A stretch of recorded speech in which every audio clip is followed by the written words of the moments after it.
Since Russia launched its full-scale invasion of Ukraine a little over 3 years ago, there has been an audible chorus of "we told you so" emanating from Russia's Eastern European neighbours, many of whom have long histories of learning the hard way that for Russia, 11 time zones worth of territory is somehow never enough.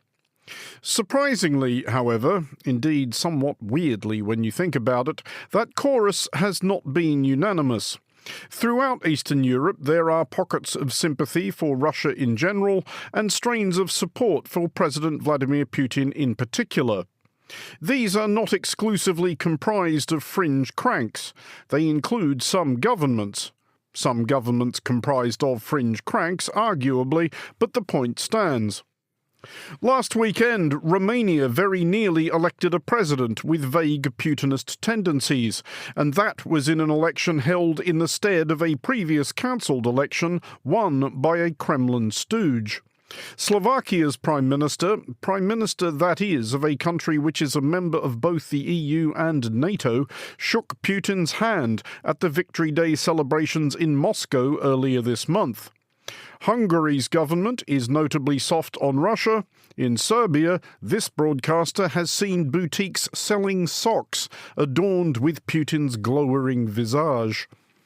It is all terrifically strange. These are all countries which spent much of the late 20th century cloistered by the Iron Curtain, a screen lowered across Europe from Moscow. What motivates Russia's dogged, contrarian Eastern European fan club? Are they serious, or is it just a pose? Either way, how potentially dangerous is it? This is the Foreign Desk. Romania was never a hospitable or favorable environment for Russian influence. Unfortunately, some things happened. The truth is that we have quite a big fifth column, so to speak, in Moldova, so lots of agents of influence across all aspects of society. Robert Fico feels that he must be there and that he must get a piece from the cake. You're listening to The Foreign Desk with me, Andrew Muller. We start in Romania, where Laura Kramer, Monocle's senior producer, was in Bucharest for the presidential election. She spoke to Iulian Fota, Associate Professor for International Relations at the National Intelligence Academy and former Romanian National Security Advisor. Russia often pitches itself in Eastern Europe as an upright alternative to the decadent EU. Laura began by asking Fota where the local strain of EU scepticism came from.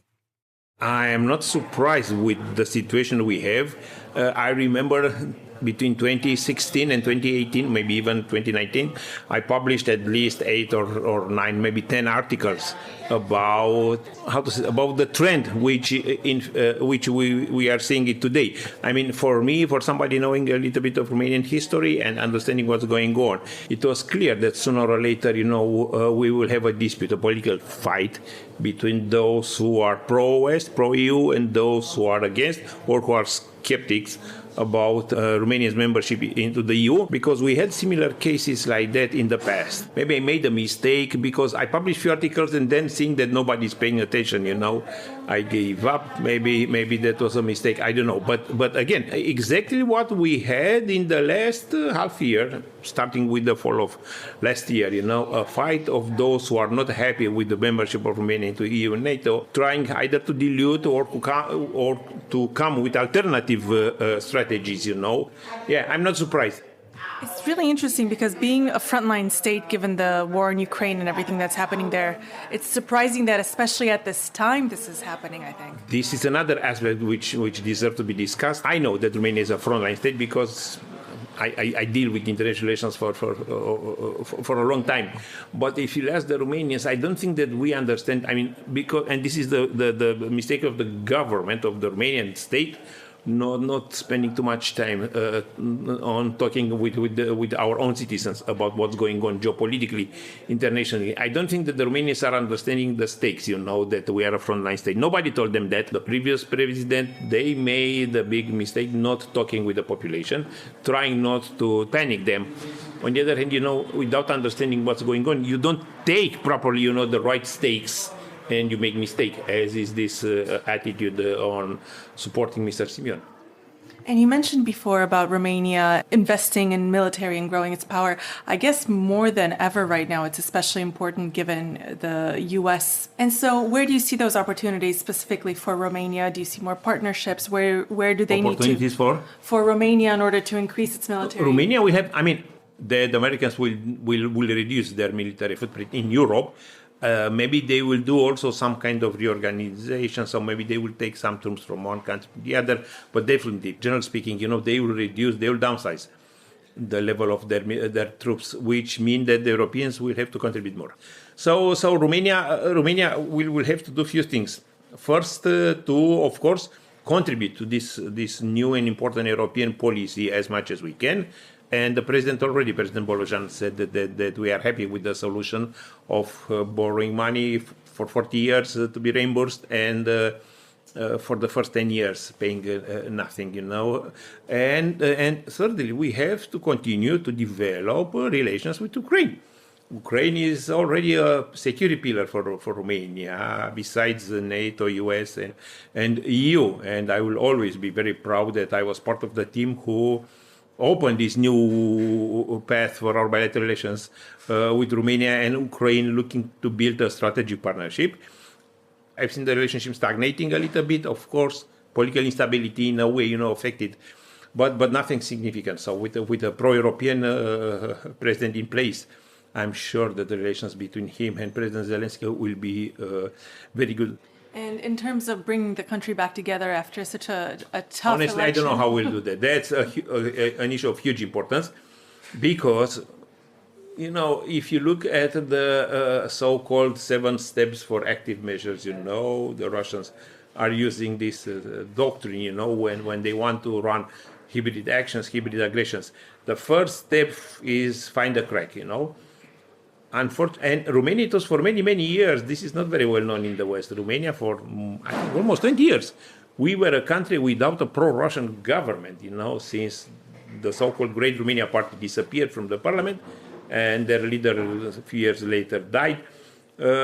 We were a country, and I remember many questions from the Westerners, why you don't have, there is pro-Russian party in the Bulgaria and Moldova, why not in Romania? Okay, we have a long and complicated history with the Russians. Russia, it was the main danger for Romania for more than almost 300 years.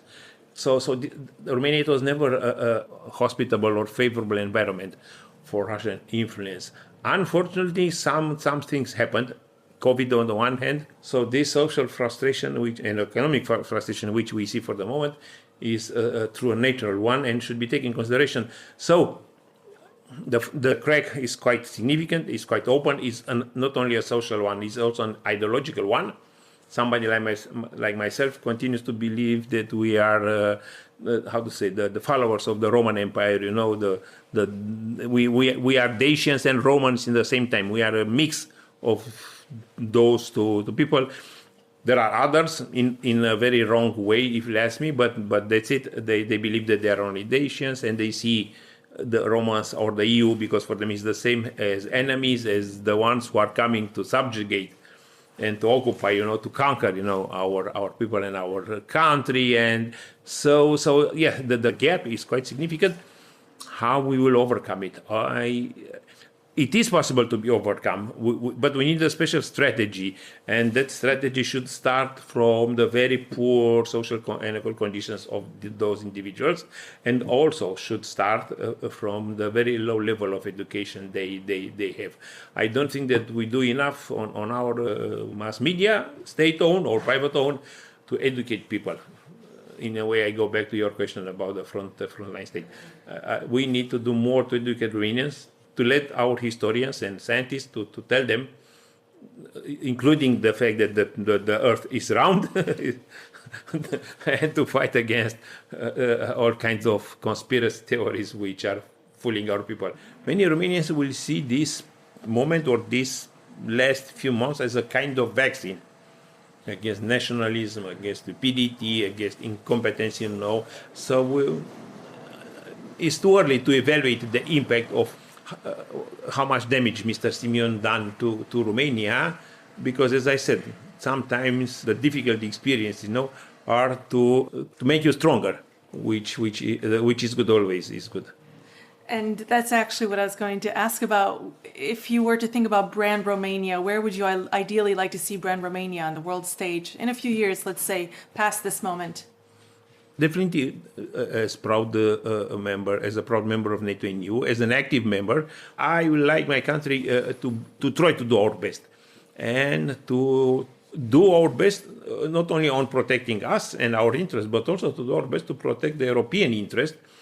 Traditionally, we also in the past have been asked to play significant roles on protecting the rest of Central Europe, and by Central Europe, the rest of Western Europe, against invaders coming from east, either being the Mongols or the Tatars or the Ottomans, or now, unfortunately, the Russians, who will continue to adopt very aggressive attitudes against the Western interest. That was Julian Fota, former Romanian National Security Advisor, speaking to Laura Kramer, Monocle's senior producer. This is The Foreign Desk.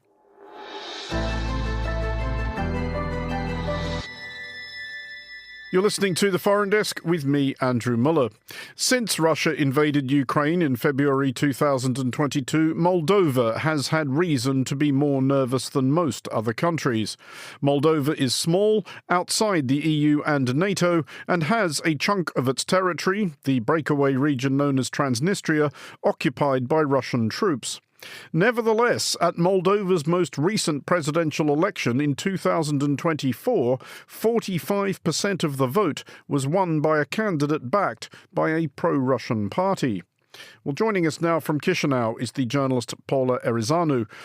Paula, first of all, is it possible to gauge exactly how much sympathy there is for Russia in Moldova?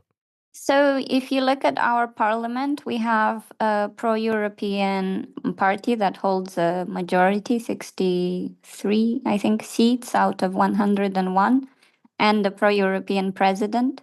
But at the same time, we have upcoming parliamentary elections in September, and since this government has been in power, they have had to deal with the pandemic, the full-scale invasion of Ukraine, the ensuing inflation, and the energy crisis created by the fact that Moldova used to be 100% dependent on gas on Russia, and now it's taking its gas and electricity mostly from Romania and other market providers.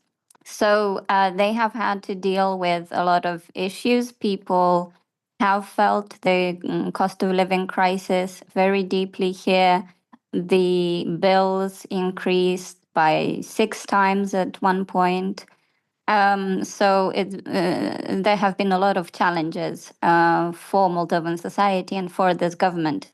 There is also a part of society that speaks Russian rather than Romanian, the majority language. And if you look at opinion polls, although it's not always the case that Russian speakers will support Putin and will think it's NATO's fault that the war in Ukraine begun, it is more likely that Russian speakers will believe these Kremlin narratives rather than European narratives. And that is to do probably with the media they consume, and to do with this kind of feeling of belonging to Russian-speaking culture. Aside from the language issue, which I guess makes a certain amount of sense, are there particular demographics in Moldova which are more likely to be sympathetic to Russia, whether it's older people or more rural people or any other cohort of Moldovans? Where is the support for Russia?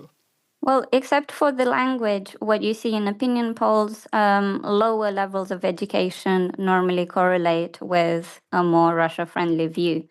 I don't know whether this is because critical thinking is kind of less developed in those people who haven't had access to higher education, or whether it's to do with the fact that the opportunities they have are not as good as those with higher education, and therefore they may feel kind of frustrated with the pro-European elite, or whether it's a combination of both.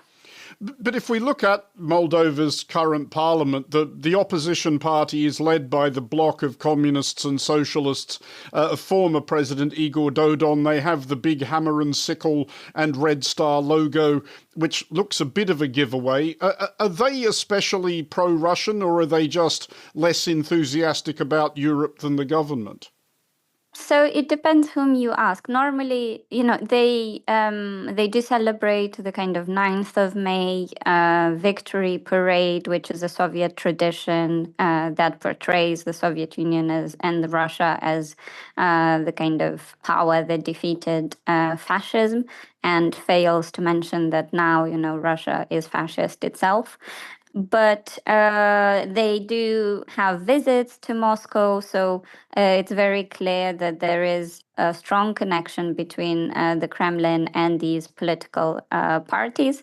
But at the same time, when they were in power, formally, they maintained Moldova's EU path, saying European integration is the kind of part of the national plan. And maybe that's to do with the fact that funds come from the EU, but also it's to do with the fact that, for instance, when the communists were in power in the 2000s, they felt betrayed by Russia when Kozak put in front of them a plan for federalizing Moldova and giving more power to Transnistria, the region that is currently de facto occupied by Russia since 1992. I mean, on the subject of Transnistria, that Russian-occupied part of Moldova, do we get any sense of what the people who live there, not the government, but the people actually want?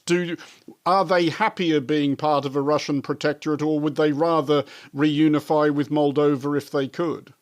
So since the war in Ukraine, there has been a huge demand for Moldovan passports.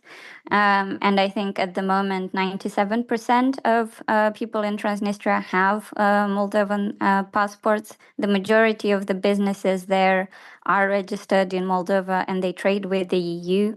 The kind of gray trade, so to speak, illegal trade that was happening before the invasion of Ukraine was passing through Ukraine, so the trade between Transnistria and Russia, whereas since 2014 and particularly since 2022, that has been impossible, and so trade relations have mostly relied on Moldova and the EU.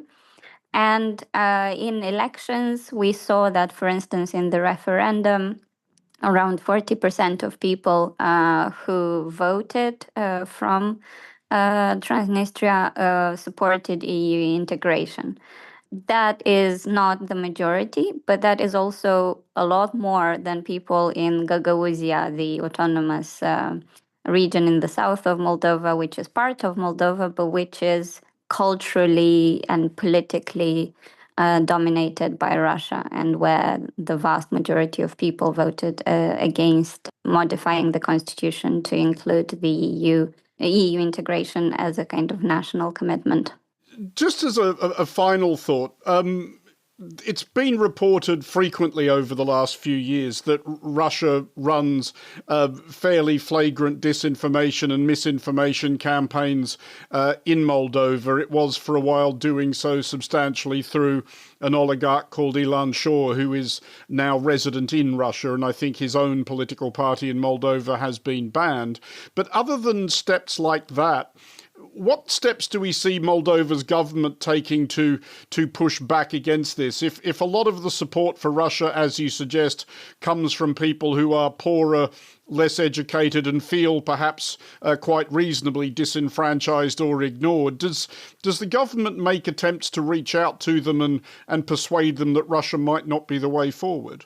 There have been a few attempts. So in the last month, actually, I've seen a lot more billboards across Chisinau communicating EU funds going into subsidizing people's bills or building hundreds of kilometers of roads and so on, which I did not see before. And I think that's a good improvement, because Russia is very good at communicating. When we speak about Russian disinformation or manipulation, we actually talk about how competitive they are on the communication market, so to speak. And then, in addition to that, our state institutions have tried to be proactive and to announce in advance when they had information about Russian attempts at destabilizing public order. So the police or the secret services made public press conferences where they debunked and basically outlined the violent actions that Russia was planning against Moldova, which has proven to be quite effective. But the truth is that we have quite a big fifth column, so to speak, in Moldova. So lots of agents of influence across all aspects of society, all fields in parliament, but also in the media, amongst influencers on TikTok and in various state institutions and civil society organizations. That was the journalist Paula Arizanu in Chisinau. You're listening to The Foreign Desk.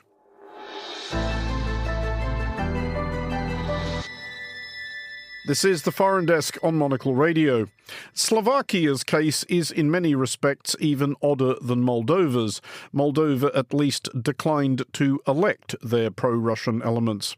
Slovakia, however, though a member of the EU and of NATO, returned to its Prime Minister's office Robert Fico, who earlier this month defied the irritation of other EU and NATO members to attend Russia's Victory Day celebrations.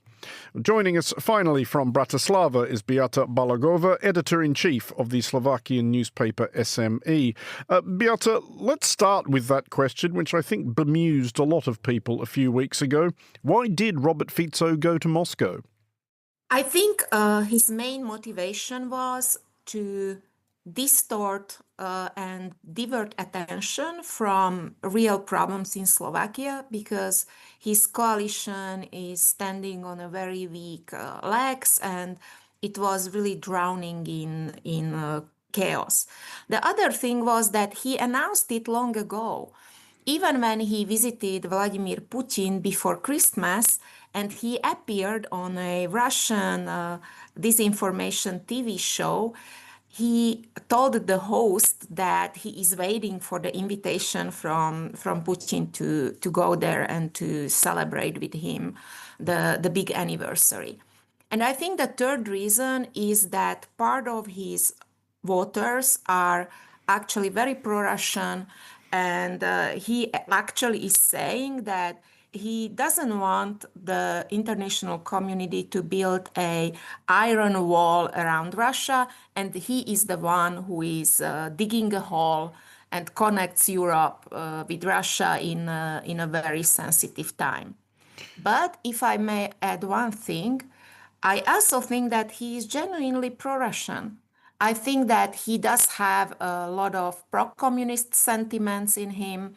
I think he just likes being, on a podium and watching a military parade, as we did under communism.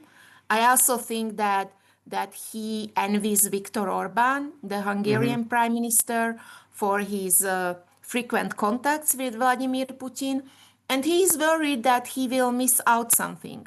If Vladimir Putin and Viktor Orban are discussing eventual new arrangement of Eastern Europe, maybe Robert Fico feels that he must be there and that he must get a piece from the cake. Because the thing I think that seems completely baffling to outsiders is why there is any affection left in a country like Slovakia for Russia at all. This is a country which, within living memory, if we call 1968 within living memory, and I think we can, was invaded by the Soviet Union and imprisoned behind the Iron Curtain for decades. Why do people still think fondly of Russia, given that very recent history? One of the reasons is that political representations, mainly Robert Fico, keeps pushing for these big Slovak and Slavic family. And he likes talking about Russian as a big brotherly nation. And Slovakia is just so vulnerable to Russian cyber warfare. And, I will just tell you one example that last year, the Russian embassy was the most active embassy on Facebook among all the representations, foreign representations in Slovakia, and pushing for the most brutal propaganda. We are living in a country where the biggest disinformation source is right now our government. And the government is actually, instead of naming Russia as the cause and the aggressor, they have this new campaign criticizing Zelensky and Ukraine. And it's very similar to what Viktor Orban does, because Viktor Orban is telling his sympathizers and Hungarians that Zelensky is organizing some intelligence attacks against Hungary, that Ukrainian spies are harming the Hungarian nations. Robert Fico, in the same way, was telling his voters that because of Zelensky, Slovakia might suffer economic losses, because Zelensky insists that Slovakia should not receive Russian gas. And these narratives actually fit into like a decade-long feeling of part of the population. And maybe the main reason is that Robert Fico had to change his voters. Like a couple of years ago, he actually shifted to the extreme right and left at the same time. And now he's picking voters from the garden from where fascist parties are harvesting votes. So he doesn't have much choice just to push for narratives that are very popular among these people. In Slovakia, a very large part, over 60% of the population, is getting part of their news from Facebook. And Facebook is a limitless space for all kinds of disinformation, mostly spread by Slovak politicians. And they are building their propaganda empire by using some of the disinformation players. Slovak population is under permanent disinformation attack from the government, from the government's troll army, the web disinformers, and also Russia itself, which has a very active warfare in Slovakia.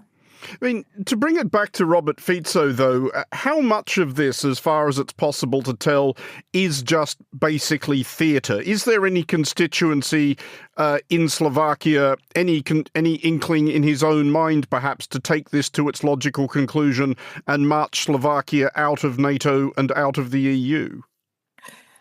It's a difficult question, and honestly, I very often think about it, because we often psychologize Robert Fico. We pretend that we can read his mind, but it's not true. We cannot.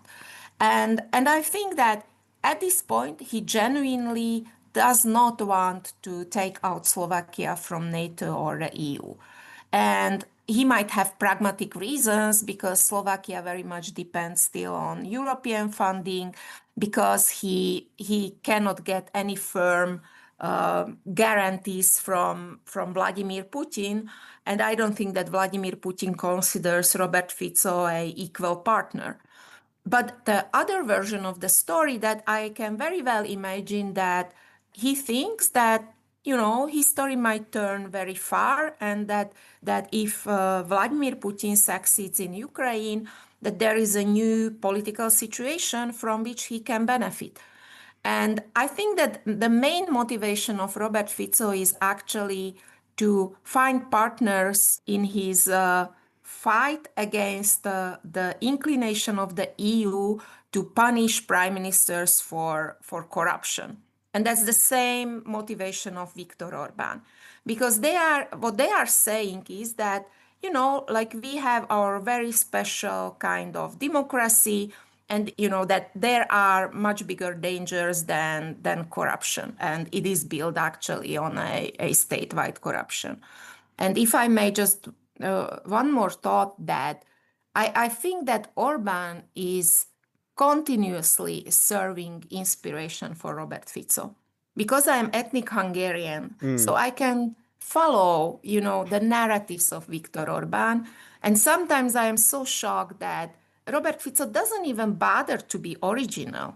He very often repeats the same narratives that he hears from Orbán. So that's why I am so stressed out whenever there is like a new restrictive law.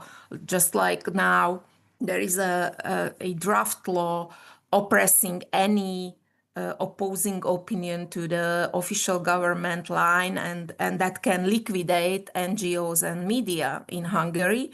And so now I'm under stress, and I'm waiting when Robert Fico will come up with the idea to establish a sovereignty institute in Slovakia that can do the same oppressive campaign as it is done in Hungary. Beata Balagova, Editor-in-Chief of SME, thank you for joining us.